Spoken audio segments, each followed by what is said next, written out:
Hello, my name is Jason Mercer. I'm the Toronto Real Estate Board's Senior Manager of Market Analysis. So with July complete, I'd like to take a few moments of your time to go through the most recent housing market statistics as it relates to sales and listings through the Toronto MLS system. And so in July, we saw almost 9,200 transactions entered through the Toronto MLS system by TREB members. And this result was up by about 10% in comparison to July 2013.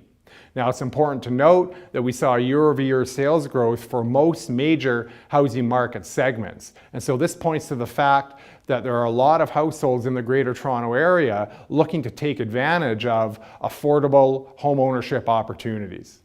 Now, the supply of new listings was also up in July, but it's important to point out that the growth rate that we saw on a year-over-year basis was less than what we saw for sales. And so what this means is that market conditions actually got tighter over the last year. Put another way, we saw more competition between buyers in the marketplace in July 2014 in comparison to July 2013.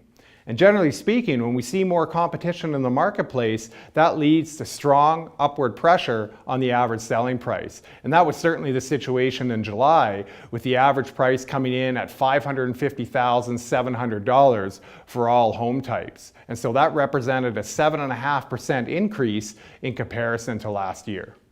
Now, it's important to remember that the majority of households in the Greater Toronto Area purchase a home through the use of a mortgage. And so when we're thinking about affordability in the GTA housing market, it's really important to think about what percentage of the average household's income is going towards mortgage principal and interest, property taxes, and utilities. And right now, this year, we've seen that share accounting for about 35 to 36% of the average household income in the GTA.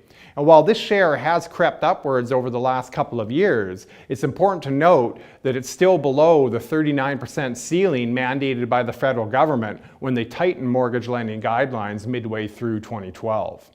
And so what this means is that the majority of households in the Greater Toronto Area are finding affordable home ownership opportunities to take advantage of, and that's why we're seeing continued growth in the number of transactions through the Toronto MLS system. Now, looking forward through the end of 2014, we will likely continue to see strong price growth, certainly well above the rate of inflation, as market conditions remain tight. But it's important to point out that this strong price growth will be mitigated to a large degree by the continuation of low borrowing costs. And so with this said, that concludes our overview of the housing market through the end of July 2014. I look forward to speaking with you again next month as we go through the August results. Thank you very much.